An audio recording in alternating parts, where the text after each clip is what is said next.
ఇప్పుడు మన విశారదాని గారిని మాట్లాడాల్సిందిగా కోరుతున్నాం. మా మధ్య ఎర్రగొండ వెంకన్న గారు కూడా ఉన్నారు, వారిని కూడా ఒకసారి పరిచయం చేసుకోవాల్సిందిగా కోరుతున్నాం. Thank you. విశారద మహారాజ్ గారి నాయకత్వం, విశారద మహారాజ్ గారి నాయకత్వం, బీసీ రిజర్వేషన్ సాధన సమితి, బీసీ రిజర్వేషన్ సాధన సమితి,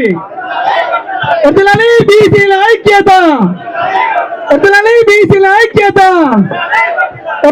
డాక్టర్ విశారద మహారాజ్ గారి నాయకత్వం, డాక్టర్ విశారద మహారాజ్ గారి నాయకత్వం.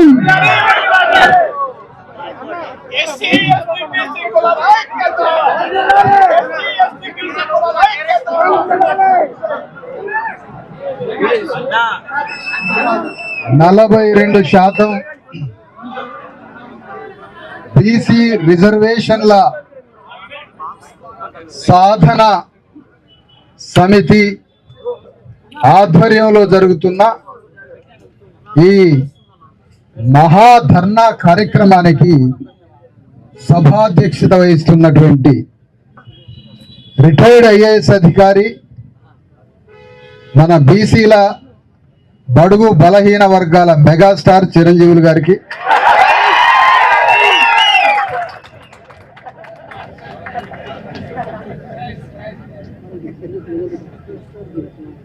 ఈరోజు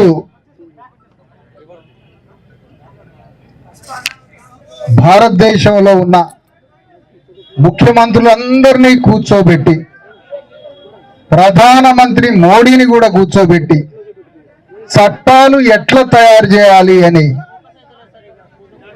అక్షర జ్ఞానం నేర్పే గురువు ఈశ్వరయ్య గారికి, అందులో ఆ క్లాసులో ముద్దబ్బాయి ఉన్నాడు ఒక ఆయన, ఒక్క అక్షరం కూడా ఈశ్వరయ్య గారు చెప్పినా వినడాట. ముద్దబ్బాయే రేవంత్ రెడ్డి. ఆ ముద్దబ్బాయిని ముందు వరుసలో కూర్చోబెట్టాల, మంచిగా వినమని క్లాస్. నవ్వాల దయాకర్ గారు, నవ్వాల. నా మాట నవ్వకుండా బిగుసుకొని ఉంటే మా ఉద్యమం ఎంత పెరిగితే రేవంత్ రెడ్డి దగ్గర నీ గౌరవం అంత పెరిగింది. అది లాజిక్, ఇదే లాజిక్. విషయం ఏంటంటే, వేదిక మీద ఉన్నటువంటి చిరంజీవులు గారు, ఈశ్వరయ్య గౌడ్ గారు, మాజీ జస్టిస్ హైకోర్టు బాలరాజ్ గౌడ్ గారు, ముఖ్యంగా అద్దంకి దయాకర్ గారు చాలాసేపు అయింది వచ్చిండి, ఎమ్మెల్సీ గారు, మధు యాష్కి గౌడ్ గారు, అనేక వేదిక మీద ఉన్న అనేక సంఘాలు, నెల్లిగంటి సత్యం ఎమ్మెల్సీ మధుసూదనాచారి గారు, చెరుకు సుధాకర్ గారు, అనేక మంది వేదిక మీద ఉన్నప్పటికీ వేదిక మీద ఉన్న ఏ పార్టీల నుంచి ఏ దేహాలు ఇక్కడ కూర్చున్నా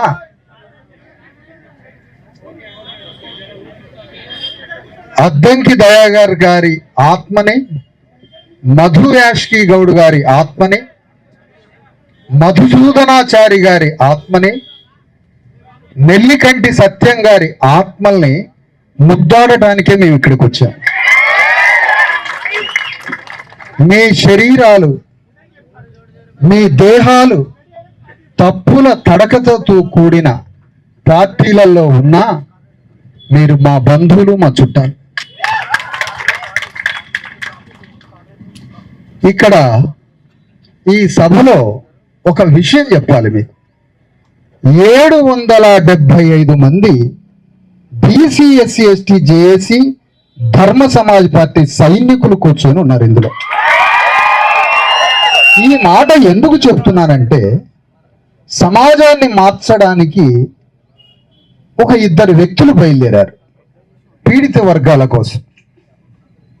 చిరంజీవులు గారు, జస్టిస్ ఈశ్వరయ్య గారు ఎలాంటి కల్లా కపటం లేకుండా పీడిత వర్గాలని, మరి ముఖ్యంగా ఇప్పుడు బాధిత వర్గంగా ఉన్న బీసీ సమాజానికి హక్కులు కావాలని బయలుదేరిన క్షణంలోనే నేను వాళ్ళని గుర్తుపట్టాను. మనకి తెలంగాణలో ఎప్పుడో పెరియార్ పుట్టాల్సి ఉండే, మనకి తెలంగాణలో జ్యోతిరావు పూలే ఎప్పుడో పుట్టాల్సిందే, మన తెలంగాణలో ఒక అంబేద్కర్ ఎప్పుడో పుట్టాల్సిందే. కానీ తెలంగాణలో ఒక 100 సంవత్సరాల నుంచి తప్పుల తడక ఉద్యమంలో మన శక్తంతా ధారపోసి బలైపోయినాం. కానీ ఇంత కాలం తర్వాత ఈ ఇద్దరు వ్యక్తులు పుట్టారు కదా, చిరంజీవులు ఈశ్వరయ్య గారు. వీళ్ళిద్దరికి నేను లక్షల మంది సైన్యాన్ని ఇవ్వాలనుకున్నా.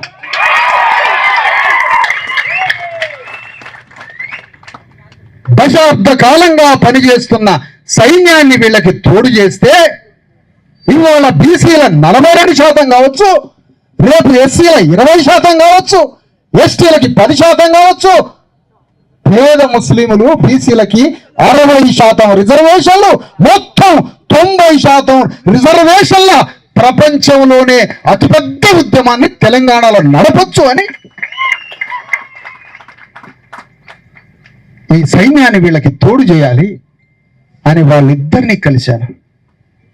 కార్యాచరణని శక్తిని కలబోసుకొని ఏ రాజకీయ పార్టీ భిక్ష లేకుండా, ఎవరి మెరిసి దయ లేకుండా, స్వధర్మంతో, స్వశక్తితో, సొంత ఆలోచనతో ఈ ఉద్యమాన్ని ఆత్మగౌరవ వెన్నెముకతో నడిపించాలని ఈ సమావేశం ధర్నా నిర్వహించాల్సి. ఈ కార్యక్రమం ఒక్కసారి అర్థం చేసుకోండి. ఉన్న పాటలో ఉన్నట్టుగా ఒక్కొక్క కార్యకర్త 1000 మందితో సమానం. ఒక్కొక్క కార్యకర్త 10,000 మందికి ప్రతినిధిగా ఉన్నారు కదా. ఒక్క పిలుపు ఇక్కడి నుంచి ఇచ్చి హైదరాబాద్ని దిగ్బంధం చేయమని ఒక్క పిలిపిస్తే రేవంత్ రెడ్డి దిగొస్తాడని కూడా నాకు తెలుసు. కానీ నేను ఆ కార్యక్రమానికి పిలిపించి మన కార్యకర్తల్ని అప్పుడే ఆవేశంలోకి దూకించి నష్టపరచదలుచుకోవాలి. దీనికి వ్యూహం కావాలి, దీనికి ప్రణాళిక కావాలి, దీనికి చతురత కావాలి, దీనికి సుదీర్ఘకాలం 18 గంటలు రోజుకి పని చేయాలి మనం.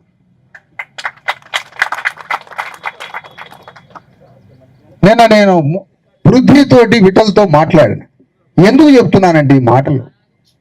పృథ్వీ విఠల్లో సమాజంలో ఎక్కడ కన్నీళ్ళు వస్తే, ఎక్కడ కష్టం వస్తే అడిగిపోయి వాళ్తారు. నేనేం చెప్పానంటే, కష్టాలే రాని కన్నీళ్ళే రాని ఒక ఉద్యమం ఉంది, దానికి వస్తారా మీరిద్దరు అన్న.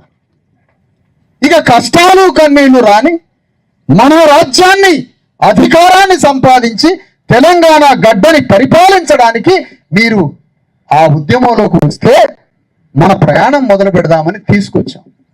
ఇక్కడ ఇద్దరు ఉపన్యాసకులు ఏం మాట్లాడారంటే, ఇదంతా అవసరం మనకి. 4 పార్టీల దిమ్మల్ని బద్దలు కొడదాం, 4 పార్టీలని ధ్వంసం చేద్దాం, రేపే గ్రామాలలో అని పిలుపులాగా మాట్లాడటం జరిగింది. కానీ నేనంటున్నా, 4 పార్టీల వ్యవస్థ 1000 సంవత్సరాల బలమైన వ్యవస్థ. వాళ్ళు 4 పార్టీలని దిమ్మగూలగొట్టి నీ పార్టీ జెండాని లేదా నీ ఉద్యమ జెండాని ఎగరేయాలంటే ఆ గ్రామంలో ఆ అగ్రవర్ణాలకి అభిముఖంగా నిలబడే నాయకుడిని మనం తయారు చేసినామా? చేయలే.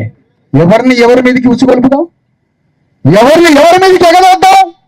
ఆ ఎగదోయడం వల్లనే 70 ఏళ్ల నుంచి ఒక పార్టీ మీదకి మనల్ని ఎగదోయబట్టే మన అయ్యలు, తాతలు, అన్నలు అందరూ చచ్చిపోయి ఇప్పుడు మిగిలినాం మనం.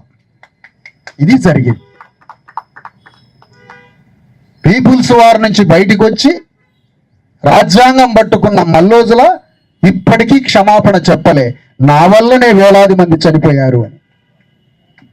ఎందుకు క్షమాపణ చెప్పలే? నువ్వు మొన్న లొంగిపోయినవా? అసలు 35 ఏళ్ల క్రితమే లొంగిపోయి లోపలిపోయి మొత్తం పీపుల్స్ వార్లో బీసీఎస్ ఎస్టీలు చంపించినవా? ఫడ్నవీస్ శర్మతో మల్లోజుల శర్మ కలిసిండు. ఎందుకు ఈ మాట అంటుందంటే, మన ఉద్యమంలో ఒక నెత్తురు నెత్తురు చుక్క పడకుండా తెలంగాణలో బీసీలకి 42% చట్టాన్ని సాధించాలి మనం. ఇక దారు వచ్చింది, ఇక సరిపోయింది దారు, బలైపోయింది దారు. అంబేద్కర్ తన రాజ్యాంగం గురించి ఒక నెత్తురు చుక్క పడకుండా, ఒక హింస జరగకుండా భారతదేశంలో సామాజిక ఆర్థిక రాజకీయ విప్లవాన్ని సృష్టించేదే నా రాజ్యాంగం అని చెప్పాడు అంబేద్కర్. ఇక నెత్తురు పారద్దు తెలంగాణలో అయ్యా. మన అయ్యలు పారించిన నెత్తురు చాలుగా. అందరినీ చంపుకున్నాం మన అయ్యల్ని ఆవేశంతో, నీతితో, న్యాయంతో. ఎక్కడ అన్యాయం జరిగితే తట్టుకోలేక అన్ని పార్టీల నినాదంలోకి పోయి అందరం చచ్చిపోయినాం. ఇక వద్దు, శాంతియుతంగా అంబేద్కర్ తాత్విక జ్ఞానంతో, ఫూలే ఆలోచనతో, కాన్షీరాం చతురతతో ఉద్యమాన్ని మొదలు పెడదాం, జ్ఞానంతో మొదలు పెడదాం. ఇక్కడ ఒక అతిపెద్ద కార్యక్రమం జరగబోతుంది, చాలా జాగ్రత్తగా ఆలోచించాలి. తెలంగాణ గడ్డ మీద ఉన్న 2.5 కోట్ల మంది బీసీల యొక్క ఉద్వేగాన్ని, ఎమోషన్స్ ని, వాళ్ళలో ఉన్న అత్యంత కసి ఏదైతే ఉందో 9th షెడ్యూల్ మీద వాళ్ళకి శాశ్వత చట్టం కావాలి అనే 2.5 కోట్ల మంది బీసీల ఉద్వేగాన్ని బీజేపీ పార్టీ మీదికి ఎగదోస్తే ఎట్లుంటది అని రేవంత్ రెడ్డి ఆలోచిస్తున్నాడు. ఎంత భయంకరమైన వ్యూహం, ఎంత భయంకరమైన వ్యూహం! నీవు 9th షెడ్యూల్ కోసం యుద్ధం చేయకుండా, నీవు 9th షెడ్యూల్ కోసం పోరాటం చేయకుండా, నువ్వు 9th షెడ్యూల్ కోసం నీ చావో రేవో తెగబడి యుద్ధం చేయకుండా తెలంగాణలో ఉన్న 2.5 కోట్ల మంది బీసీలని ఎగదోస్తే బీజేపీ మీదకి, ఆ ఎగదోస ఉచ్చులో మనం పడి ఢిల్లీ శీతాకాల సమావేశాలకి ఢిల్లీ పోయి ఆ చలిలో చికెన్ మటన్లు తిని చలికోట్లు కొనుక్కొని వస్తే మనమంతా. ఇది కాదు పద్ధతి, కార్యక్రమం ఇది కాదు. ప్రధానమంత్రి మోడీ మీద యుద్ధం చేయమని, ప్రధానమంత్రి మోడీ మీద రేవంత్ రెడ్డి యుద్ధం చేయాలని, రేవంత్ రెడ్డి మీద మనం యుద్ధం చేయాలి. ఇది కార్యక్రమం,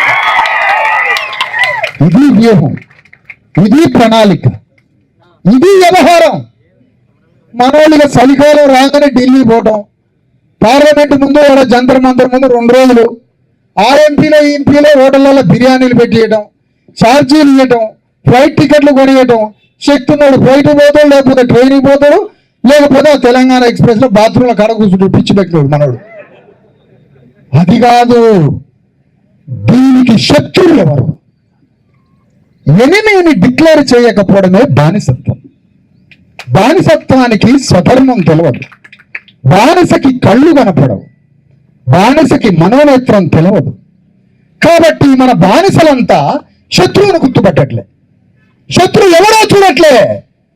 ఒక పద్మశాలి బిడ్డ 2000 సంవత్సరాల నుంచి బట్ట నేసి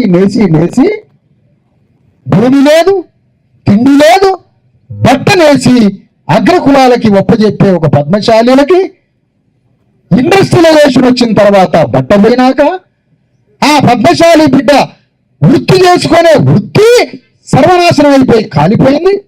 పద్మశాలికి భూమి లేదు, పద్మశాలికి ఆస్తి లేదు, వృత్తి చక్రం కాలిపోయింది. చదువుకోవడానికి ఆ పద్మశాలి బిడ్డ, ఉద్యోగం చేయడానికి ఆ పద్మశాలి బిడ్డ, సర్పంచ్ కావడానికి ఆ పద్మశాలి బిడ్డ కట 2000 సంవత్సరాలు పద్మశాలిల రక్తమాంసాలు తాగిన అగ్రకులాలు ఆ పద్మశాలి బిడ్డకి చదువుకునే హక్కు కూడా ఇయ్యరట. ఏమి దుర్మార్గం ఇది! ఇది దేశమా వల్లకాడా? ఇది దేశమా వల్లకాడా?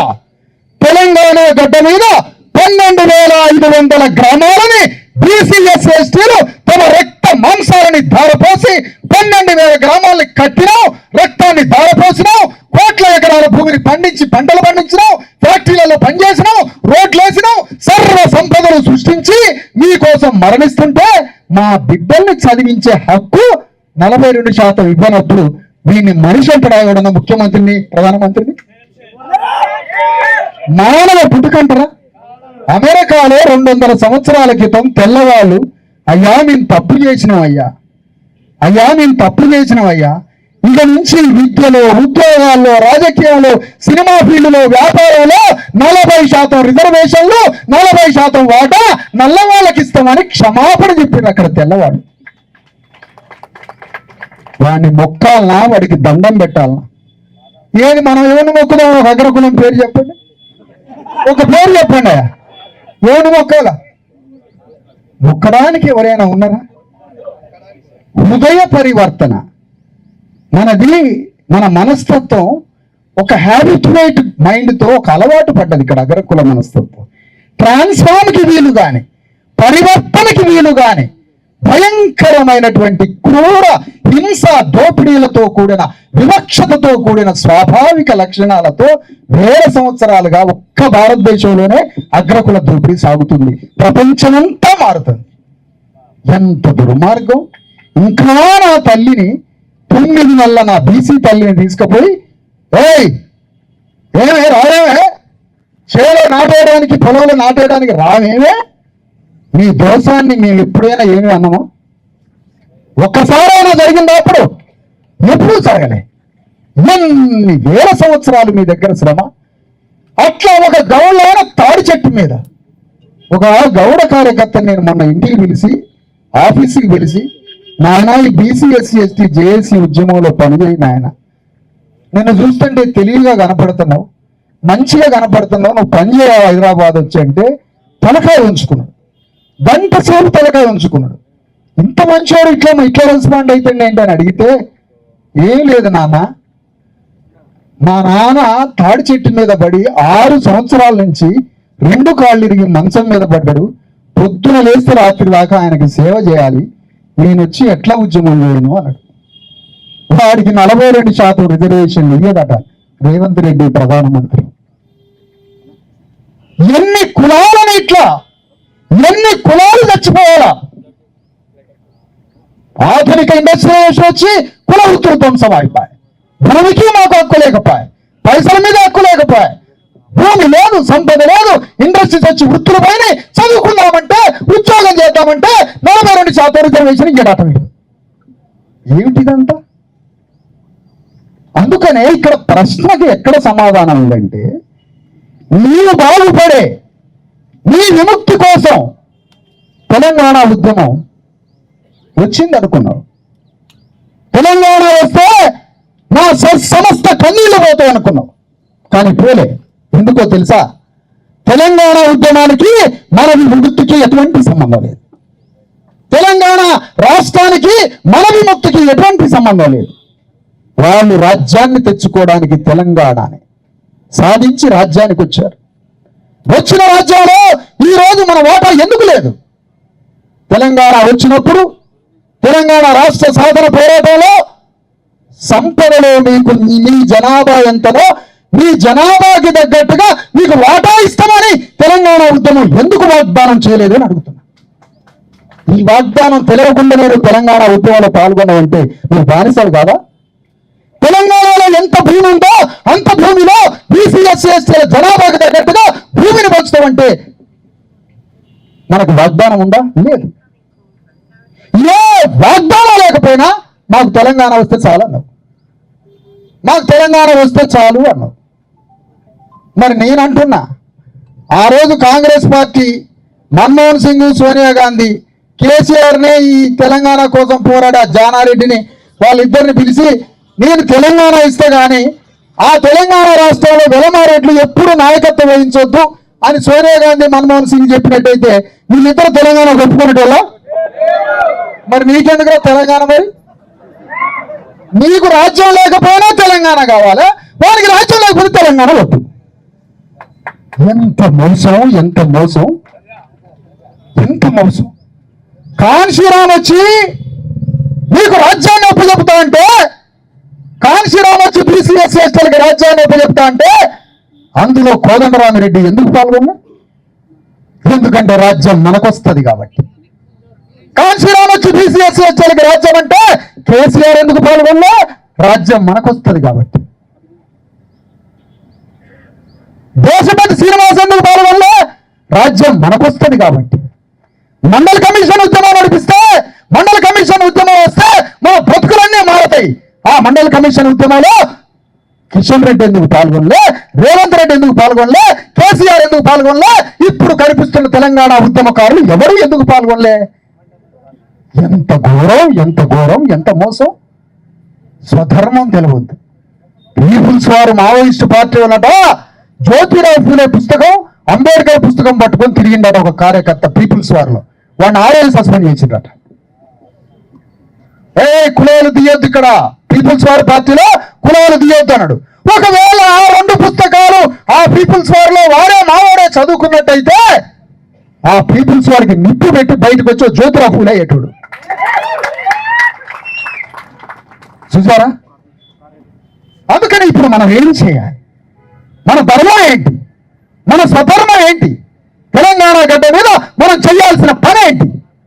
ఈరోజు కాంశీరామ్ చనిపోయాడు. కాంశీరామ్ నినాదం ఎత్తుకోవడానికి దేశంలో మనిషి లేడు. వెంటనే కాంశీరామ్ నినాదాన్ని ఒక అందమైన, ఎంతో అందమైన, అమాయకంగా అందంగా కనిపించే, చూస్తేనే వాటేసుకొని ముద్దు పెట్టుకోవాలనుకునే రాహుల్ గాంధీ కాంశీరామ్ నినాదం ఎత్తుకున్నాడు.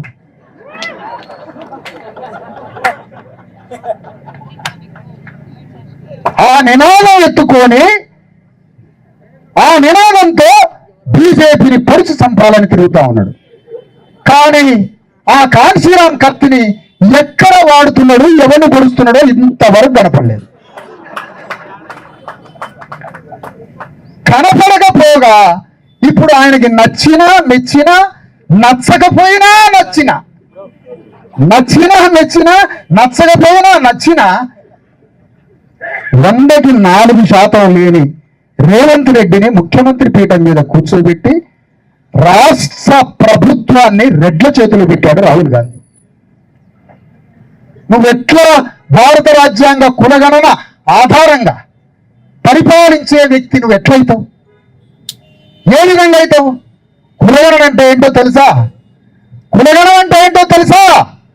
కన్న తల్లి బిడ్డలు, కోల్పోయిన బిడ్డలు ఎక్కడెక్కడ ఉన్నారో తన బిడ్డలని కన్న తల్లి తన బిడ్డలు ఎక్కడెక్కడ ఉన్నారో తెలుసుకొని తన ఒడికి చేర్చుకోవడమే కులగణన. భారత రాజ్యాంగం అనే కన్న తల్లి విడిపోయిన 100 కోట్ల మంది ఎక్కడెక్కడ ఉన్నారో, ఎట్లా బతుకుతుండ్రో, నా బిడ్డలు తిన్నారో లేదో, వాడికి ఇల్లుందో వాకిలుందో అని భారత రాజ్యాంగం అనే కన్న తల్లి తన బిడ్డల్ని వెతుక్కోవడమే కులగణన. ఆ కులగణన చేయటానికి ఒక్కడికి మనసు రాకపోయే. 42% జీవోలకి ఎన్ని నాటకాలు రేవంత్ రెడ్డి, ఎన్ని నాటకాలు ఈ రేవంత్ రెడ్డి.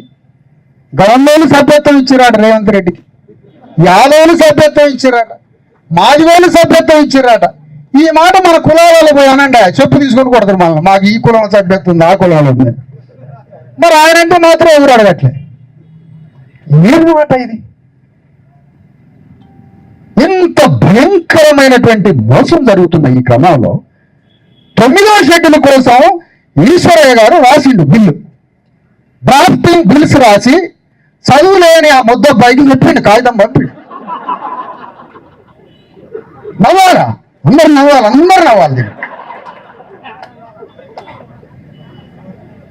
ఆ ముద్దబ్బాయికి పంపితే ఆ కాగితం తాను రాజకీయం చేయాలనుకున్నాడు. అప్డేటెడ్ ఇంటలెక్చువల్, అప్డేటెడ్ ఇండియాలోనే very sharp, young, dynamic, criminal, upper caste politician ఇండియాలో రేవంత్ రెడ్డి. గుర్తుపెట్టుకోండి, అతనికి తెలిసిన షార్ప్ పాలిటిక్స్, అతనికి తెలిసిన పొలిటికల్ మైండ్ సెట్. ఎందుకు అంటే అతను కేసీఆర్ జ్ఞాన గర్భం నుంచి పుట్టాడు అతను. ఇది ఎప్పుడో చెప్పినా నేను. అలాంటి చతురత కలిగిన రేవంత్ రెడ్డి, అలాంటి నాయకత్వం మనలో కూడా పుట్టాలి. రేవంత్ రెడ్డి తన రెడ్డి జాతిని మొత్తం దాదాపుగా 10-12 ఏళ్ల నుంచి ఆర్గనైజ్ చేస్తున్నాడు. రెడ్లని తెలిసి ఆర్గనైజ్ చేస్తాడు, తెలియకుండా చేస్తాడు, అండర్ కరెంట్ లో చేస్తాడు, ఇంట్లో చేస్తాడు, బయట చేస్తాడు. రెడ్ల మొత్తాన్ని అగ్రగామి సైన్యంగా మార్చి ఆ అగ్రగామి సైన్యంతో యుద్ధం చేసి వలమరాజ్యాన్ని తన చేతులకు తీసుకున్నాడు. సేమ్ మేము కూడా అంతే. రేవంత్ రెడ్డి మా బీసీ ఎస్సీ ఎస్టీలని ఆర్గనైజ్ చేసి, మా బీసీ ఎస్సీ ఎస్టీలందరినీ ఆర్గనైజ్ చేసి, మా బీసీ ఎస్సీ ఎస్టీలకి 52% రిజర్వేషన్లని, బీసీలకి 50%, ముస్లింలు పేద ముస్లింలు క్రైస్తవులకి 10%, ఎస్సీలకి 20%, ఎస్టీలకి 10%, మొత్తం 90% రిజర్వేషన్ అని తెలంగాణ గడ్డ మీద భారతదేశం ఉలిక్కిపడే ఎన్నికలు చేయబోతున్నాం. ఇప్పుడు ఆయన ఏమనుకుంటానంటే, రేవంత్ రెడ్డి ఏమనుకుంటానంటే, పాపం వీళ్ళంతా ఢిల్లీ పోతారు, నేను హాయిగా ఉండొచ్చు హైదరాబాద్లో అనుకుంటాను. హాయిగా ఉండొచ్చు, వీళ్ళంతా పిచ్చోళ్ళు ఢిల్లీ పోతారు, వీళ్ళంతా పిచ్చోళ్ళు ఢిల్లీ పోతారు. అవసరమైతే 4 రైళ్ళు వేస్తా, అవసరమైతే 50 ఫ్లైట్లు పెడతా. ఢిల్లీ ఎట్లా పోతాం? ఢిల్లీ పోం, అస్సలు పోం మేము ఢిల్లీ. ఒక్కసారి పుత్తైన కాగితం ఇచ్చి వస్తాం. నేను, ఈశ్వరయ్య గారు, చిరంజీవులు గారు పోయి కాగితం ఇచ్చి వస్తాం. అట్లా ఊగిన ఒక రౌండ్, అట్లా ఒక రౌండ్ కాగితం వేసి ఇస్తాం. నా యుద్ధ క్షేత్రం తెలంగాణ గడ్డే నా యుద్ధ క్షేత్రం. నా యుద్ధ క్షేత్రం తెలంగాణ గడ్డ. బాగా గమనించండి మిత్రులారా, ఆంధ్ర నుంచి తెలంగాణ విడిపోయిన తర్వాత ఆంధ్ర అగ్రవర్ణ వ్యాపారస్తుల పెట్టుబడిదారుల నుంచి ₹1 మళ్ళా రికవరీ చేసిండ కేసీఆర్. కేసీఆర్ రాజ్యాన్ని దింపిన రేవంత్ రెడ్డి ₹1 కేసీఆర్ సామ్రాజ్యం నుంచి రికవరీ చేసిండా? ఆ ఇద్దరి నుంచి రికవరీ చేసేది మన రాజ్యమే. ఎందుకంటే మన విప్లవం, మన revolution bottom of the bottom పీపుల్లో నేచరే విప్లవాన్ని శరీరంలో పెట్టి దాస్తుంది. విప్లవం మన శరీరాల్లో ఉంది. తెలంగాణ గడ్డ అనే ఒక కార్యక్షేత్రం మీద యుద్ధతంత్రం మొదలవుతుంది. ఈ యుద్ధతంత్రం భారతదేశానికి ఆదర్శం కాబోతుంది. చూడండి మీరు మిత్రులారా, జీవితానికి అర్థం అదే, జీవితానికి పరమార్థం అదే. ఒకసారి అంబేద్కర్ పార్లమెంట్ నుంచి బయటకు పోయాడు. బీసీల రిజర్వేషన్ల కోసం రాజీనామా చేసి బయటకు వచ్చి చెమర్చిన కళ్ళతో నా గురువు జ్యోతిరావు ఫూలే తన జీవితంలో సగభాగం అంటరాని దళితులైన ఎస్సీల కోసం తన జీవితం అంతా తపన పడ్డాడు జ్యోతిరావు ఫూలే. సాహు మహారాజ్ తన జీవితంలో సగభాగం అంటరాని వాళ్ళ కోసం పోరాడిండు. కానీ ఇద్దరు బీసీలు శూద్రులు. మరి వాళ్ళకి కృతజ్ఞత చెల్లించాలంటే నేను బీసీల కోసం యుద్ధం చేస్తా అని ప్రతినపోయిండు అంబేద్కర్. ఆ ఉద్యమం ఆగిపోయింది. ఆ తర్వాత అదే అంబేద్కర్ ఉద్యమాన్ని కొనసాగించి మండల్ కమిషన్ ద్వారా పార్లమెంట్ ముందు దేవిలాల్ వీపీ సింగ్ లని 2 నెలలు గదగదలాడించి మండల్ కమిషన్ అమలు చేసే ఉద్యమాన్ని నెత్తి మీద వేసుకున్నాడు కాంశీరాం కూడా చనిపోయాడు. నేను చెప్తున్నా మిత్రులారా, నేను ఒక మాదిగ కులస్తున్న మిత్రులారా, బంధువులారా, నేను మాదిగ కులస్తుండే, అట్టడుగు వాడిని, 6500 కులాల అట్టడుగున పుట్టినటువంటి మాదిగ కులస్తుండే. కానీ నా ప్రాణం, నా జీవితం బీసీల ఉద్యమానికి అంకితం చేయాలంటే, ఎందుకంటే నా లెగసీ ఇదో, నా అంబేద్కర్ ఇదో, నా కాంశీరాం బీసీల కోసం యుద్ధం మొదలుపెట్టాడు. ఒకవైపునేమో సాంప్రదాయ ఉద్యమాలు, పాప వాళ్ళు ఎడిపోతున్నారో తెలియదు. ఓ రోజు పాల ప్యాకెట్ కొందామని షాపుకు పోతే పాలు లేవు సార్ అన్న. ఎందుకంటే పాలు ఎట్లా 20-30 షాపులో పోయినా ఎవరో పాలు లేవట. పాలు మొత్తం రేవంత్ రెడ్డి మీద పోతారంట.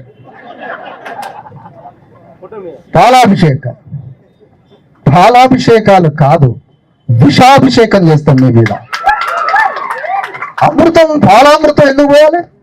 ఎందుకంటే పాపం రేవంత్ రెడ్డి కూడా రెడ్డి భూస్వామ్య పెట్టుబడిదారుల చట్టంలో ఇరుక్కున్న గవర్నమెంట్ అది.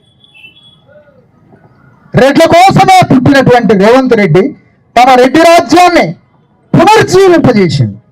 ఎందుకు పునర్జీవింపజేసిండు? సాంస్కృతికంగా వాళ్ళకి చరిత్ర తెలుసు. వెలమరాజ్యం తెలంగాణ గడ్డ మీద సింగభూపాలుడు అనే వెలమరాజ్యం రెడ్లని హింసపెట్టి, రెడ్లని దోపిడీ చేసి, రెడ్ల తలని పగలగొట్టి, ఆ రెడ్ల తలలో బుద్ధులు తీసి అన్నం తిన్నారు వెలమగారులు. ఆ విషయాలన్నీ తెలుసుకున్నాడు రేవంత్ రెడ్డి.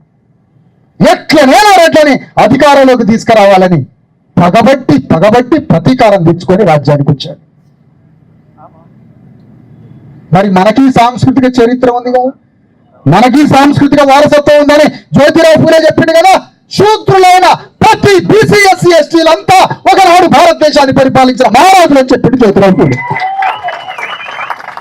మరి నీకుందిగా సాంస్కృతిక వారసత్వం, మరి దీన్ని ఏం చేద్దాం ఈ సాంస్కృతిక వారసత్వాన్ని?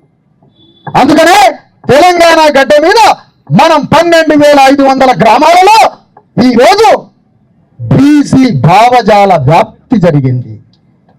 బీసీ భావజాల వ్యాప్తి జరిగింది, కానీ ఆ వ్యాప్తిలో నుంచి యోధుడు ఎక్కడ ఉన్నాడో కనపడట్లే, నాయకుడు ఎక్కడ ఉన్నాడో కనపడట్లే, వీరుడు ఎక్కడ ఉన్నాడో కనపడట్లే. ఈ కనబడట్లేదన్న సంగతి బీజేపీ, కాంగ్రెస్, బీఆర్ఎస్ గ్రహించింది. ఆ ఖాళీ స్థలంలో మనోడిని పెడితే అని 3 పార్టీలు ఆ స్థలంలో పోయి నిలబడ్డాయి. అక్కడ పోయి మేమే బీసీలకు కూడా నాయకులు అయ్యా, బీసీ కూడా మేమే నాయకులం. మా కేసీఆర్ చూడరాదు సవరాలం లాగలేడు, మేమే అట్లా ఏమన్నా ఉన్నావా? లేవు కదా. అని వాళ్ళంతా ఆ ఖాళీ స్థలంలో వచ్చి నిలబడుతున్నారు. వీరుడు లేని, యోధుడు లేని భావజాల వ్యాప్తి మాత్రమే జరిగితే పెను ప్రమాదం. ఇంకా చెప్పాలంటే చైతన్యమే పెను ప్రమాదం. ఎందుకు? నాయకత్వం లేని చైతన్యాన్ని శత్రువు మింగేస్తాడు. నాయకత్వం లేని చైతన్యాన్ని శత్రువు మింగుతాడు, లేదంటే దాడన్న చేస్తాడు. దాడికి లొంగుతాడా, లేకపోతే దాడికి లొంగకపోతే కొనుక్కపోవాలా, శత్రువే మన దాంట్లోకి వచ్చి మనలాగా ప్రవర్తిస్తాడు. కానీ మనం తెలుసుకోవాల్సింది ఏంటంటే చైతన్యం భావజాల వ్యాప్తి చేస్తే సరిపోదు. 12,500 గ్రామాల్లో రెడ్డి వెలమ ధరలకి అభిముఖంగా బీసీ ఎస్సీ ఎస్టీ నాయకుల్ని అభిముఖంగా తయారు చేయాలి. అది మనం చేయాల్సిన పని. ఆ పని చేయడానికి శిక్షణా తరగతులు మొదలైతున్నాయి. చిరంజీవి గారు లెక్కలు తీసిండు, నేను బొక్కలు లెక్క పెడదాం అనుకుంటాను ఒక్కొక్కరు. ఈశ్వరయ్య గారు, చిరంజీవి గారు శిక్షణా తరగతులు ఇవ్వాలి. శిక్షణా తరగతులు తెలంగాణ ఉద్యమంలో 20 లక్షల మందికి శిక్షణా తరగతులు. వారికి శత్రువు ఆంధ్రుడు కనపడ్డాడు, వాడు పేరు మాకు కనపడలే. నక్సలైట్లు, కమ్యూనిస్టులు శిక్షణా తరగతులు ఇచ్చారు, వాళ్ళు చెప్పిన సామ్రాజ్యవాద దోపిడీ ఎక్కడో కనపడలే. కానీ ఇప్పుడు ఈశ్వరయ్య గారు, చిరంజీవులు గారు నేనిచ్చే శిక్షణా తరగతిలో దొంగ శత్రువు మన ఊర్లోనే ఉన్న దొరవ అని చెప్పబోతున్నా. అతను తప్ప శత్రువు అందరినీ చూపించింది, కానీ దోపిడీదారుడు అతనే దోపిడీదారుడు. అందుకనే తెలంగాణ గడ్డ మీద 9th షెడ్యూల్ అనే ఒక పార్లమెంటులో తల్లి గర్భం లాంటి రక్షణ కవచం అది. అందులో నుంచి వచ్చిన దాదాపు 240 చట్టాలు ఒక్కటి కూడా న్యాయ సమీక్ష దగ్గరికి కూడా రాలేదు. అంత సురక్షితమైన చట్టం ఉన్నాక ఇన్ని రకాల వేషాలేసి హైకోర్టులో, సుప్రీంకోర్టులో, అన్ని కోర్టులల్లా ఈ విధంగా అభాసు పాలైంది కదా. ఒక్కటే మాట, రేవంత్ రెడ్డి ఎవ్రీ పీల్చే శ్వాసని వదిలే గాలిని కూడా రాజకీయం చేసే నిపుణత కలడు, శ్వాసని కూడా రాజకీయంగా మార్చగలడు. మాట్లాడిన, కదిలిన, మెదిలిన, అతని తలలో ఉన్న వెంట్రుక కదిలినా కూడా అది రాజకీయం కోసమే. అంత sharp politician, very sharp politician. మా రామదాసు మా ముందే జెడ్పీటీసీ మహబూబ్ నగర్లా, అట్ట కాదు కథ, అది కాదు. ఆయన వేరే మారిపోయింది, మొత్తం కథ అంతా మారిపోయింది. అతను భారతదేశంలోనే మోడీకి ధమ్కి ఇచ్చినటువంటి కులాలు కమ్మారెడ్డి కులాలు. గుజరాత్ వ్యాపార సామ్రాజ్యానికి ధమ్కి ఇచ్చారు ఆంధ్ర కమ్మాసు, ఆంధ్ర తెలంగాణ రెడ్లు. అలాంటి భారతదేశంలో, ప్రపంచంలో ట్రేడింగ్ లో ఉన్నటువంటి రెడ్డి కమ్మ దొరల యొక్క రాజ్యాన్ని కాపాడుతున్నటువంటి రేవంత్ రెడ్డి చాలా షార్ప్ పొలిటీషియన్. ఆ షార్ప్ పొలిటీషియన్ కి కౌంటర్ చాతుర్యంతో మనం యుద్ధం చేసి రేవంత్ రెడ్డిని మనల్ని విసుగొలిపి రేవంత్ రెడ్డి మనల్ని బీజేపీ మీదకి ఎగదవబోతున్నాడు. మనం చేయాల్సింది రేవంత్ రెడ్డి బీజేపీ మీద యుద్ధం చేయాలని రేవంత్ రెడ్డిని ఎగదోయాలి మనం పైకి.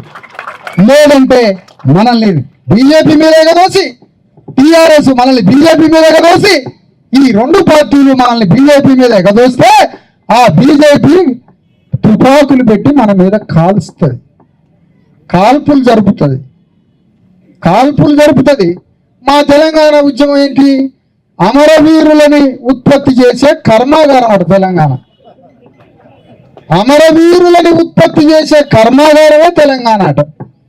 మాకు సోషలిజం కాదు కావాల్సింది తెలంగాణకి. మేము అమరవీరులు అయినా లేదా? మా మీద ఎందుకు తుపాకీ? బీజేపీ మా మీద ఎందుకు తుపాకీ పెట్టి పోలవరా? ఆ రేవంత్ రెడ్డి మీద పెట్టి పోలవరాలు, కేసీఆర్ మీద పెట్టి పోలవరాలు. ఒక ప్రధాన ప్రతిపక్షం ఏకాంతంగా ఎవరూ లేని సమయంలో కూడా గంటల తరబడి, రోజుల తరబడి కేసీఆర్ ఆనందంగా సంతోషంగా మాట్లాడేది మధుసూదనాచారితోటి. మధుసూదనాచారి గారితోటి శ్రీమద్ విరాట్ పోతులూరి వీరబ్రహ్మం గారి వారసు. హృదయ పరివర్తన చేయండి కేసీఆర్కి. మీరు యుద్ధం మోడీ మీద చేయాలన్నా బయటకు వచ్చి ఇన్ని డైలాగులు, ఇంకా చాలరా నీ ఉపన్యాసానికి 20 ఏళ్ళు తెచ్చిన ఇంకా చాలరా నాయన, ఇంకా ఆపండి, ఇక ఆపు అని అన్నా. ఇప్పుడు కేసీఆర్ యుద్ధం, రేవంత్ రెడ్డి యుద్ధం మా బీసీ జనం కోసం, తెలంగాణ గడ్డ మీద ఉన్న 2.5 కోట్ల మంది బీసీల కోసం, మా బ్రతుకు విముక్తి కోసం, మా చదువుల కోసం, మా ఉద్యోగాల కోసం, మా రాజకీయ వాటా కోసం 42% రిజర్వేషన్లని 9th షెడ్యూల్లో పెట్టేయాలని కేసీఆర్, రేవంత్ రెడ్డి ఇద్దరు మోడీ మీద యుద్ధం చేయాలని ఈ సభాపూర్వకంగా తీర్మానం చేస్తున్నాం. లేకపోతే బజార్లో మమ్మల్ని వేసి బీజేపీ మీద ఎగదోసి ఈ పని చేస్తారా? మీరు అందరు బీజేపీ మీద యుద్ధం అని అంటాడు ఒక ఆయన. రేవంత్ రెడ్డి, కేసీఆర్ ముందు వరుసలో ఉంటే మేము దూరంగా ఉంటాం. ఎందుకంటే తుపాకీ పెట్టి కాలిస్తే మా మీదకి వస్తే గుండు.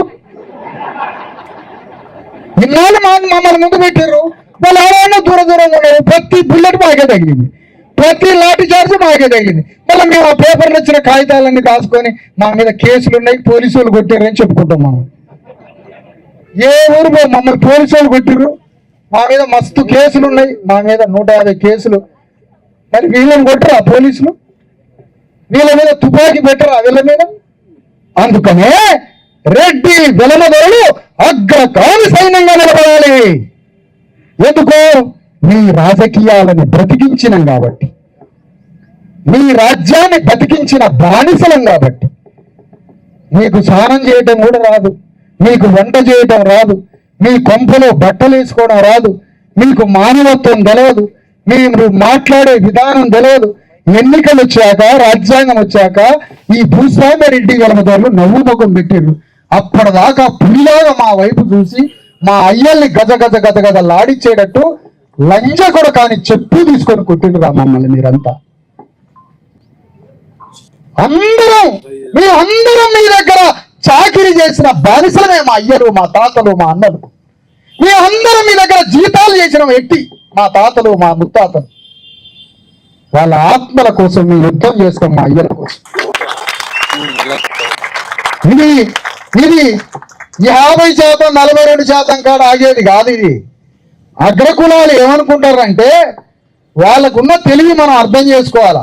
వీళ్ళు రిజర్వేషన్ కోసం ఉద్యమించి అది పెరిగి పెద్ద అయితే అది 42 పోయితే నానా 40 పోయి రిజర్వేషన్ పోయి కులాలంతా ఒక్కటైతే అది రాజ్యాధికారం వైపు ప్రయాణం చేస్తారని వాళ్ళు మనల్ని కట్టడి చేయడానికి ప్రణాళిక తీశారు.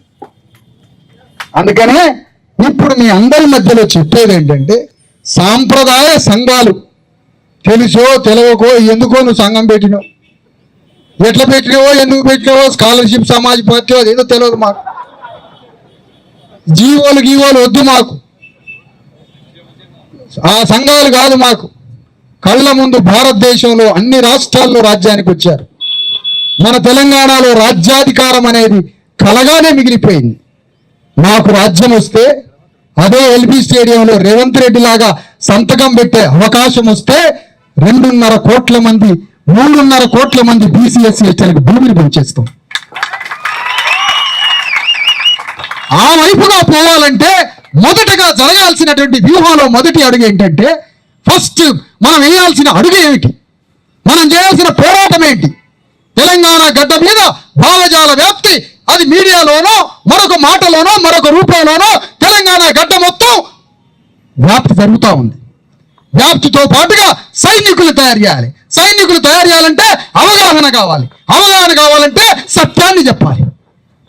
ఆ సత్యాన్ని చెప్పడానికి శిక్షణా తరగతులు ఏర్పాటు చేసి గ్రామ గ్రామం బీసీ ఎస్సీ ఎస్టీలు, మేము బీసీల చట్టం కోసం బీసీలమే పోరాడడం అంటే కుదరదయ్యా. అసలు కెమిస్ట్రీ కుదరదు. సోషల్ కెమిస్ట్రీ అంటే గ్రామంలో మాలోళ్ళు మాదిగోళ్ళు బీసీలు సాయిబులు అందరం ఒక్కటైతేనే బిర్యానీ కరెక్ట్గా వండుతాం. అది వండే పద్ధతి. నేను ఓన్లీ బీసీనే పాల్గొంటా అంటే రేపు ఎస్సీలకు 20% రిజర్వేషన్ల కోసం పోరాడబోతున్నాం. 15 నుంచి 20% రిజర్వేషన్ల కోసం పోరాడబోతున్నాం. ఎస్టీలకు 10%, మొత్తం కలిపితే 90%. బీసీల లక్ష్యం కోసం ఎస్సీలు ఉద్యమించాలి, ఎస్సీల లక్ష్యం కోసం బీసీలు ఉద్యమించాలి. ఇదే మన మహనీయులు నేర్పిన పాఠం. ఫిలిం ఇండస్ట్రీ ఉంది, హైదరాబాద్లో ఫిలిం ఇండస్ట్రీ ఉంది.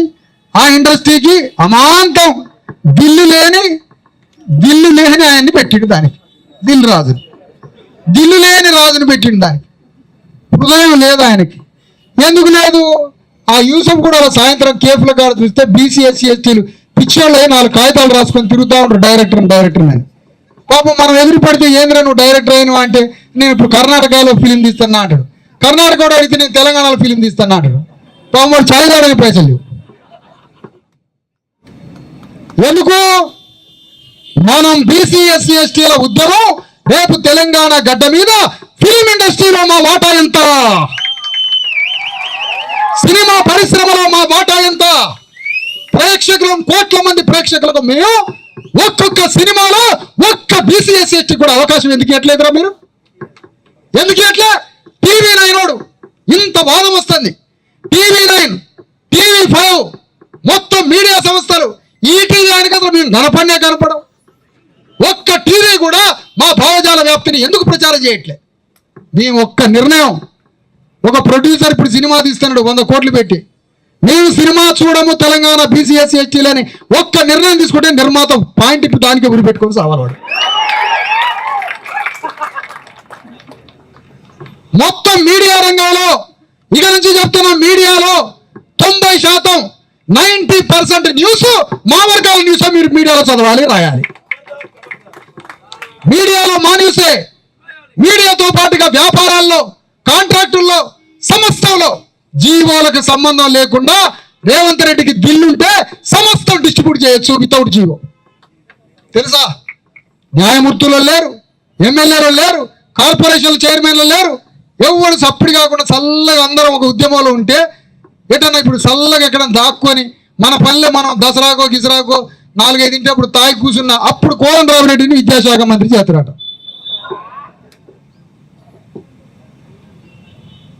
అందుకనే బీసీ ఎస్సీ ఎస్టీల ఉద్యమం అంటే అర్థం ఏంటంటే ఇవాళ భారతదేశంలో ప్రజాస్వామ్యం అంటే ఎట్లా ఉంటుంది, దాని రూపం ఏంటి, దాన్ని చూడాలంటే ఎట్లా చూడాలని భారతదేశంలో ఎవడన్నా అనుకుంటే ప్రజాస్వామ్యం అంటే హైదరాబాద్ నగరంలో ఇందిరా పార్క్ ముందు జరుగుతున్నదే ప్రజాస్వామ్యం.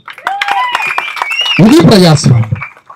ప్రజాస్వామ్యము అంటే సంపదలో రాజ్యంలో ప్రతి తలకి లెక్క పెట్టే వాటాలు డిస్ట్రిబ్యూట్ చేయటం. That is republic state. అదే గణతంత్ర దేశం. గణతంత్రం అంటే అమెరికాలో గణతంత్రం, భారతదేశంలో కులాలను లెక్క పెట్టాలి. అట్లా తెలంగాణ గడ్డ మీద బీసీలు ఎస్సీలు ఎస్టీలు ఒక్కటై ముందు అర్జెంటుగా రాజ్యాంగంలో ఎస్సీ ఎస్టీలకు వచ్చిన భద్రత బీసీలకి అలాంటి భద్రత లేదు కాబట్టి ఇమీడియట్ గా రాజ్యాంగ పరంగా ఎస్సీ ఎస్టీలకు వచ్చినంత భద్రత స్థాయిలో 9th షెడ్యూల్లో పెట్టి ఈ చట్టం బయటికి రావాలి. దీనికోసం మనం ఢిల్లీలో ఉన్న పార్లమెంట్ మీద యుద్ధం చేయడానికి రేవంత్ రెడ్డిని వాళ్ళ మీదికి పంపాలి. ఇక్కడ అందరూ ఇంకొక మాట చెప్తారు, మరి బీజేపీని మేమెందుకు వదులుతామయ్యా? మాది ఆగర్భ శత్రుత్వం మీకు మాకు.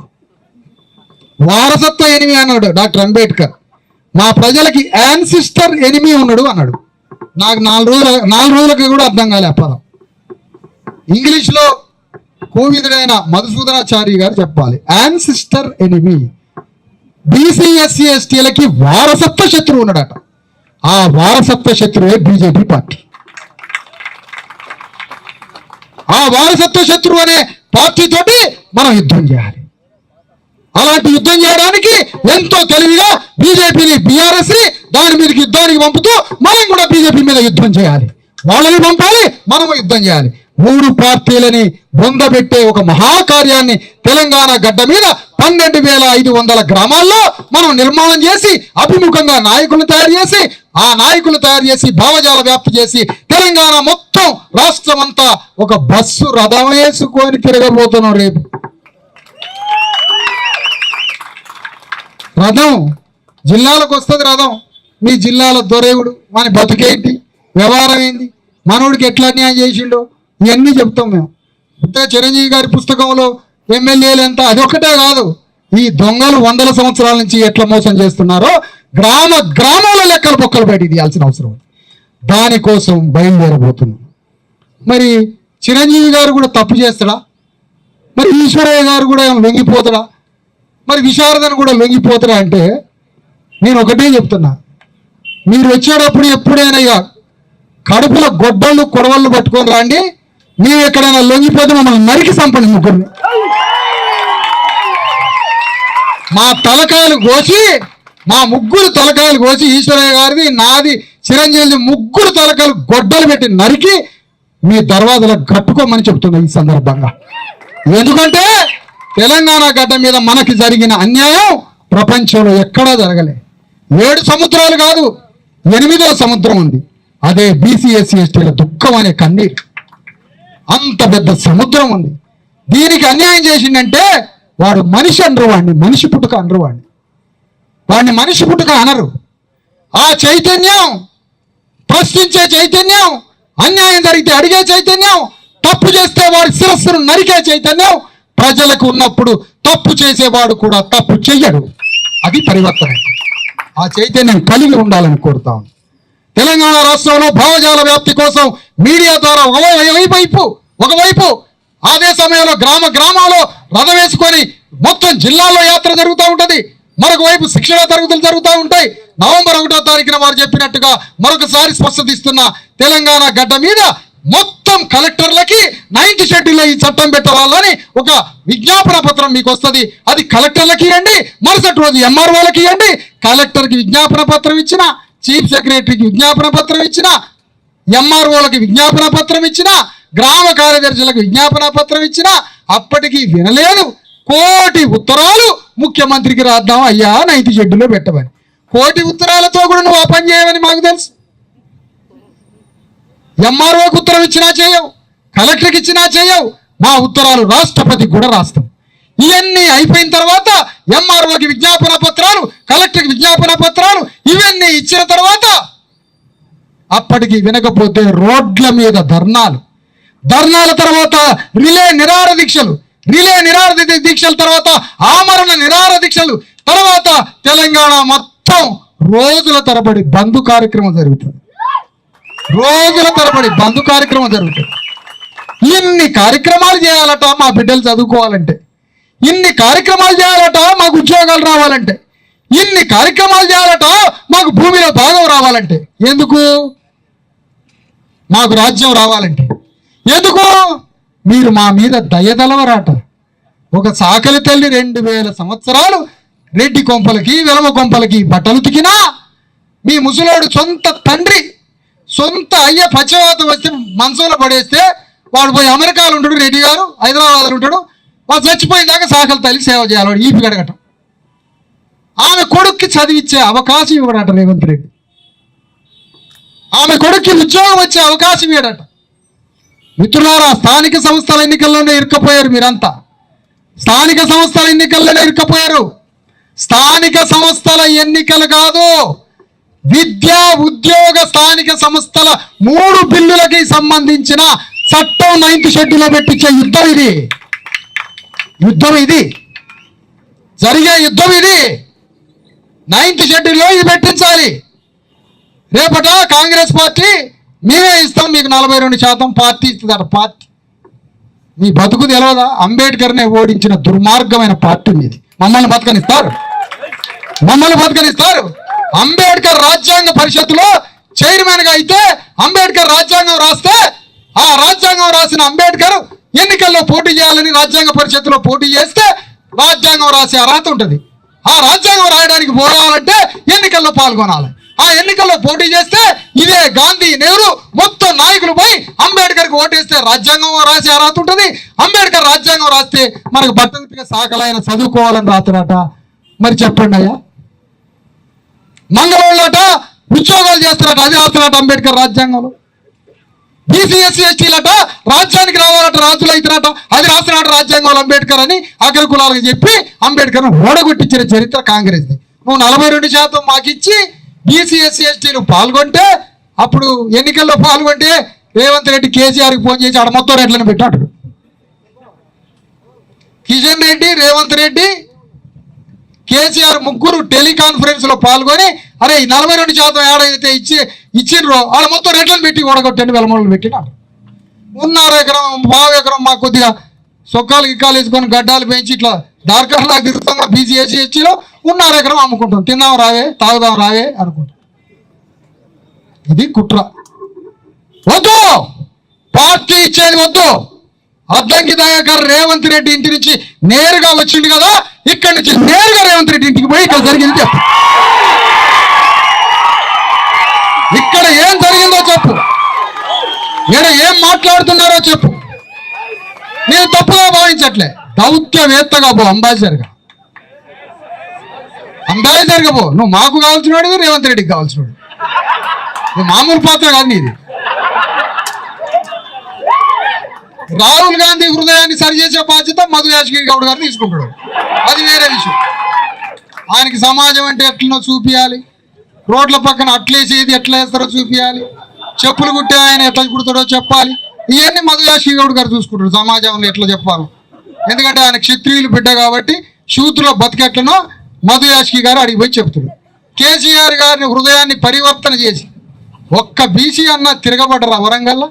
మధుసూదనాచారిని పట్టుకొని చారి గారిని బకెట్ల తలకాయ మాంసం మధుసూదనాచారి గారికి కావాలని రేవంత్ రెడ్డి మీటింగ్లలో చెప్తే ఒక్క బీసీ అన్న ఇదేం మాటరా మీది. రెడ్ల ఫ్రిడ్జ్లల్లా, రెడ్ల ఇళ్ళల్లా, వెలమదొరల ఫ్రిడ్జ్లల్లా యాటలే ఫ్రిడ్జ్లో ఉంటాయి, 1 నెల రోజులు తింటాయి. తెలుసా మీకు అది? తలకాయ కూర ఒక ఫంక్షన్లో తింటే నీకు తలకాయ కూరలు ఎక్కడ తెచ్చేయాలి అని మధుసూదనాచారి అనే ఒక మన నాయకుడిని పట్టుకొని అంటే ఒక్కడు మాట్లాడలే. ఎంత దుర్మార్గం ఇది. అదే రెడ్లలో మేము 1/4 కిలో మటన్ కోసం పొద్దున ఆదివారం పొద్దున పోయి మొద్దు వైపే కన్ను అర్పకుండా చూసి ఆ 1/4 కిలో మటన్ తీసుకొని వస్తున్నాం. మీ ఫ్రిడ్జ్లలోనేమో యాటలే కోసి 1 నెల రోజులకు సరిపడే డీప్ ఫ్రిడ్జ్లో మీ ఆటలు ఉంటాయి మీ దాంట్లో. ఆ పెద్ద మనిషిని ఆ మాట అంటే ఒక్కడు బీసీ. కామారెడ్డిలో రమేష్ అని ఒకడు సినిమా కామెడీని చేసి 2 తాగుబోతు పాత్రలు వేస్తే వాడిని తాగుబోతు రమేష్ పాత్ర అని స్క్రీన్ మీద రాస్తారు. మరి మానభంగాలు చేసి 400 సినిమాల్లో నటించిన మోహన్ బాబుని మానభంగాల మోహన్ బాబు అన్నాడు ఎవడన్నా? అన్నాడు? వాడు పద్మశ్రీ మోహన్ బాబు, ఈడో తాగుబోతు రమేష్. మానభంగాల మోహన్ బాబు 520 సినిమాల్లో 400 సినిమాల్లో మానభంగాలు చేశాడు. ఏం వివక్షత అంటాను నేను. ఎలాంటి వివక్షత? తాగుబోతు రమేష్. పోయి ఇప్పుడు తాగుబోతు రమేష్ దగ్గర పోయి చెబుదామంటే అన్నా నువ్వు ఇదంతా చెప్పాలి, నాకు 7 సినిమా అవకాశాలు వాడాలి, ఎవరు కావాలి నేను ఇప్పుడు. ఇది తెలంగాణ ఉద్యమం అప్పుడు కూడా జరిగింది. ఇప్పుడు జరగాల్సింది ఏంటంటే భూగోళం మీద జ్యోతిరావు ఫూలే, అంబేద్కర్, కాన్షీరామ్ సాహు మహారాజులు మన స్వధర్మాన్ని నేర్పిన గురువులు, మన దేవుళ్ళు. వాళ్ళు మనకి మనోనేత్రం ఇచ్చారు. భారత స్వాతంత్రోద్యమం జరుగుతుంటే జ్యోతిరావు ఫూలే బ్రిటిష్ వాళ్ళు అనేటువంటి మాకు చదువు నేర్పడానికి వచ్చిన దేవుళ్ళు బ్రిటిషోడు. వాళ్ళు మాకు చదువు నేర్పి భూమి మీద హక్కులిచ్చి మాకు భూమి మీద సర్వ హక్కులు కల్పిస్తున్న బ్రిటిష్ వాడిని ఎల్లగొట్టి బ్రాహ్మణులే రాజ్యాన్ని అందుకొని ఆ రాజ్యంలో మళ్ళా మాకు చోటు లేకుండా చేయబోతున్నారు. ఈ భారతదేశానికి వచ్చే స్వాతంత్రంలో మా వాటా ఎంత అని జ్యోతిరావు ఫూలే నిలదీసిండు ఆ రోజు. అది మొదటి స్వాతంత్ర పోరాటం. అంబేద్కర్ టైంలో 2వ స్వాతంత్ర పోరాటంలో మీరు తెచ్చుకునే స్వాతంత్రంలో మా బీసీ ఎస్సీ ఎస్టీల పాత్ర ఏమిటి అని అంబేద్కర్ పాల్గొని అడిగిండు. ఆ 2 విషయాలు మనకు తెలవక తెలంగాణ ఉద్యమంలో గుండెలు గల్లాలు చింపుకుంటుంది. గల్లాలు చింపుకొని 1200 మందిని చంపినాం మనం జ్ఞానం లేక. మనమే చంపేసినాం మన జ్ఞానం లేక. 1200 మంది చంపుకున్నాం, లక్షల మంది కేసుల పాలైనాం. కానీ ఇప్పుడు మాత్రం తెలంగాణ ఉద్యమంలో, తెలంగాణ రాష్ట్రంలో అసలీ తెలంగాణ ఉద్యమం బీసీ ఎస్సీ ఎస్టీల రాజ్యానికి వచ్చే తెలంగాణ ఉద్యమం. దీనికి మొట్టమొదటి అడుగు బీసీ ఎస్సీ ఎస్టీలకి రిజర్వేషన్స్. ఆ రిజర్వేషన్స్ మొదటి అడుగు బీసీలకి 42% రిజర్వేషన్లు. ఆ 42% రిజర్వేషన్లలో విద్యా ఉద్యోగ స్థానిక సంస్థల్లో 3 బిల్లులు రాష్ట్రపతి ఆమోదం చేసి 9th షెడ్యూల్లో పెట్టి, అంతిమంగా మాకు 9th షెడ్యూల్లో చట్టం కోసం రేవంత్ రెడ్డి శాసన కార్యనిర్వాహకానికి తండ్రి లాంటివాడు కాబట్టి రేవంత్ రెడ్డి మోడీ గల్లబట్టి మోడీ మీద యుద్ధం చేసి, ప్రతిపక్ష నేత కేసీఆర్ రేవంత్ రెడ్డి ఇద్దరు కలిసి మోడీ మీద యుద్ధం చేసి మాకు 9th షెడ్యూల్లో పెట్టియకపోతే 12,000 గ్రామాల్లో చెప్పులు తీసుకొని తిరగబడతాం. చెప్పులు తీసుకొని తిరగబడతాం. ఎందుకంటే చెప్పు చేసింది నేనే కాబట్టి దాని మీద హక్కు మాకే. గౌండ్ల కత్తులు తీసుకొని తిరగబడతాం. గౌండ్ల కత్తులు, పాత కత్తులకి పని పడతాం, పని నేర్పుతాం. గౌండ్ల కత్తులు తీసుకొని తిరగబడతాం. సంకలలో ఇంటికెళ్ళి తీసిన కత్తులునే మంగళ కత్తులు తీసుకొని అమ్మడబడతాం. ఆ వాటితో బుద్ధి చెప్పగానే ఇట్లయింది వ్యవహారం. అట్లా మంగళోళ్ళు, సాగలోళ్ళు, గౌండ్లోళ్ళు, యాదవులు, ముదిరాజులు, కురుమోళ్ళు, పద్మచారీలు, విశ్వబ్రాహ్మణులు, సమస్త బీసీ ఎస్సీ ఎస్టీలు మొత్తం గ్రామంలో తిరుగుబాటు చేస్తే వాళ్ళు ముగ్గురు వాట్సాప్ కాల్లో మాట్లాడుకుంటారు. మాకు తెలుసు అది. దానికి ఎట్లా కౌంటరో కూడా బుద్ధితో ఆలోచించండి, ఆవేశంతో ఆలోచించబాకండి. సాయంత్రం పూట 2 పెగ్గులు వేసుకునేది ఉంటే అది వేసుకోక ముందే వ్యూహం రచించి, ప్రణాళిక రాసి, తీర్మానం చేసి, సంతకాలు పెట్టి, తీర్మానం అంతా మంచిగా పెట్లు పెట్టి దాచినాక అప్పుడు 90 ml తాగండి. ముందే తాగిర్రు అనుకో తెలంగాణ ఉద్యమం చేయాలి మళ్ళీ. ఎందుకంటే ఆయన ఆలోచనలతోటే మిమ్మల్ని పండబెట్టిండు, ఆయన ఆలోచనలతోటే లేపిండు ఉదయం పొద్దునే. ఎందుకంటే ఒకవేళ బీసీ ఎస్సీ ఎస్టీలంతా రాజ్యం గురించి ఆలోచిస్తే, అందుకనే జార్ఖండ్ ముక్తి మోర్చా సోరెన్ని ఒకసారి పిలిచిండు. ఎందుకు? ఆయన రాష్ట్రాన్ని ఏర్పాటు చేసుకుంది గిరిజన రాజ్యాన్ని స్థాపించడానికి. గిరిజనులు రాజ్యానికి రావాలని ఒక రాష్ట్రాన్ని సపరేట్ గా మార్చి, మార్వాడీలతో, పెద్ద పెద్ద అగ్రకుల క్షత్రియులతో యుద్ధం చేసి ఆయన రాజ్యాన్ని తెచ్చుకున్నాడు. అదే శిబు సోరెన్ 10 సార్లు వచ్చిండు అనుకో, అమ్మా ఇక్కడ బీసీ ఎస్సీ ఎస్టీలు కూడా తెలంగాణ రాజ్యాన్ని తెచ్చుకుంటారని శిబు సోరెన్ ఒక్కసారిగా అట్టారేసిండు అక్కడే. ఎంత తెలివి, ఎంత తెలివి. అందుకనే ఇప్పుడు మన పోరాటంలో మొదటి అడుగు 42% విద్యా ఉద్యోగ రాజకీయ రంగాల్లో 9th షెడ్యూల్లో పెట్టే చట్టం కోసం 12,000 గ్రామాల్లో పోరాటం మొదలు కావాలి. అగ్రకుల నాయకులు, అగ్రకుల పార్టీలలో పనిచేసే మన బంధు చుట్టాలు ఎవరైతే ఉన్నారో వాళ్ళందరూ మీరు పరివర్తన చెందండి, మీరు హృదయ పరివర్తన చెందండి. మీ పార్టీలలో మీ నాయకుల మీద ఒత్తిడి తీసుకురండి. మీ పార్టీలలో మీ నాయకుల మీద ఒత్తిడి తీసుకొచ్చి, ఇగో బయట అగ్నిలాగా మంట మండుతుంది, మీరు బయటకు వస్తే వాళ్ళు చెప్పులు తీసుకొని తరుగుతారట అని చెప్పండి లోపల పార్టీలో. ఆ విధంగా ఈ పోరాటం మొదలుపెట్టి, ఆ పోరాటం తర్వాత అది క్రమేణా బీసీల రిజర్వేషన్స్, ఎస్సీ ఎస్టీల రిజర్వేషన్స్, రేపు త్వరలో జాతీయ కులగణన జరగబోతుంది. ఆ కులగణన పూర్తయితే 90% బీసీ ఎస్సీ ఎస్టీలకి 90% రిజర్వేషన్స్ కావాలి. అగ్ర కులాలకి 10% ఈడబ్ల్యూస్ ఉంది కదా, నువ్వు రద్దు చేయవు, నాకు తెలుసు అది నువ్వు రద్దు చేయవు. కానీ మేము ఏం చేస్తామంటే 90% రిజర్వేషన్లని 90% మాకు ఉంచండి, 10% రిజర్వేషన్లలో 10 అగ్ర కులాల శాతాన్ని బంధించి పారితే నువ్వు బయటికి రావద్దు, నువ్వు మా దాంట్లోకి రావద్దు, మేము నీ దాంట్లోకి రావు, ఎవరి జాగా వాండి. ఆ విధంగా ఇది రిజర్వేషన్ల ఉద్యమానికి పెరియారు, అంబేద్కర్, జ్యోతిరావు ఫూలే, సాహు మహారాజు, కాన్షీరాముల జ్ఞానాన్ని 70 ఏళ్లు లేటుగా తెలంగాణలో అందుకున్నందుకు విచారిస్తూ బాధపడుతూ మనందరం కలిసి ఈ స్వధర్మ ఉద్యమంలో పాల్గొని రిజర్వేషన్లను సాధించి, ఆ రిజర్వేషన్ల తర్వాత రాజ్యాన్ని అందుకునే తెలంగాణలో రాజ్యాధికారం సాధించే అంతిమ పోరాటానికి తొలిమెట్టుగా రిజర్వేషన్ల ఉద్యమాన్ని ప్రారంభిద్దాం. దానికోసం రేపు శిక్షణా తరగతులు, రేపు అన్ని జిల్లాలకి పర్యటనలు, ఇవన్నీ మొదలైతే ఇందులో పాల్గొనాలి. లేదంటే ఉద్యమ భావజాల వ్యాప్తికి నాయకుడు లేడు, ఆయనకి కథానాయకుడు దొరికిండు కేసీఆర్. మీరంతా కథానాయకులు కావాలని గ్రామాల్లో రెడ్లకి కథానాయకులు అవకాశం ఇచ్చింది. కానీ ఇప్పుడు కథానాయకులు కావాల్సింది మైక్ ఇయ్యాలన్నారు 2 నిమిషాలు.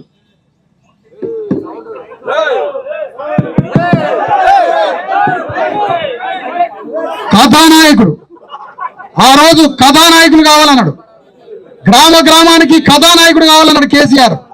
కథానాయకుడు అంటే కథానాయకుడు రెడ్లకే ఇచ్చిండు కథానాయకుడు పాత్ర. కానీ ఇప్పుడు మనం కథానాయకులు బీసీ ఎస్సీ ఎస్టీలో కథానాయకులు కావాలి 12,000 గ్రామాలకు. ఆ కథానాయకులు సృష్టించడానికి మన ఉద్యమం బయలుదేరబోతుంది. కలెక్టరేట్లకి, ఎంఆర్ఓలకి, విలేజ్ సెక్రటరీలకి రిప్రజెంటేషన్లు, ఆ తర్వాత నిరాహార దీక్షలు, రిలే దీక్షలు, ఆమరణ దీక్షలు, ఆ తర్వాత తెలంగాణ మొత్తం అతి భారీ పోరాటానికి ప్రణాళిక వ్యూహం అన్ని రచించి మీకు అన్ని సర్క్యులర్ రూపంలో వస్తాయి. అవి మొత్తం చిరంజీవులు గారు, ఈశ్వరయ్య గారు, బాలరాజు గౌడ్ అన్న, వేదిక మీద ఉన్న అనేక మంది పెద్దలు, నాయకులు, ఇందులో అంతర్భాగం కావాలనుకునే అనేక మంది నాయకులకి, 1,00,000 మంది నాయకులకు చోటు ఉంది. రండి లోపలికి. ఒక్కడిది కాదు, ఇది 1,00,000 మంది నాయకులకు చోటు ఉంది. అందరూ లోపలికి రండి. అందరం కలిసి పనిచేద్దాం. అందరం కలిసి నిర్ణయాలు తీసుకుందాం. ఈ ఉద్యమాన్ని బతికించి తెలంగాణ గడ్డ మీద రాజ్యాన్ని సాధిద్దాం. ఇందులో పాల్గొన్న అనేక ఆర్గనైజేషన్స్, అనేక సంఘాలు, అందరూ పాల్గొన్న వాళ్ళకి ఉద్యమ అభినందనలు తెలియజేస్తూ, ఈ ఉద్యమంలో ఇన్ని వేల మంది పాల్గొని, బయట ఇప్పుడు ఒక మిత్రుడు చెప్తున్నాడు ఆ సెంటర్లో దాదాపు 500 మంది ఉన్నారు. మొత్తం ఇన్ని వేల మందితో పాల్గొన్న ఈ ధర్నా కార్యక్రమాన్ని 1,00,000 మందికి పాకించాలి, వ్యాపించాలి. ఇది యుద్ధ రూపంలో అడుగుపెట్టాలని కోరుకుంటూ అందరికీ జై భీమ్, జై ఫూలే, జై కాంశీ.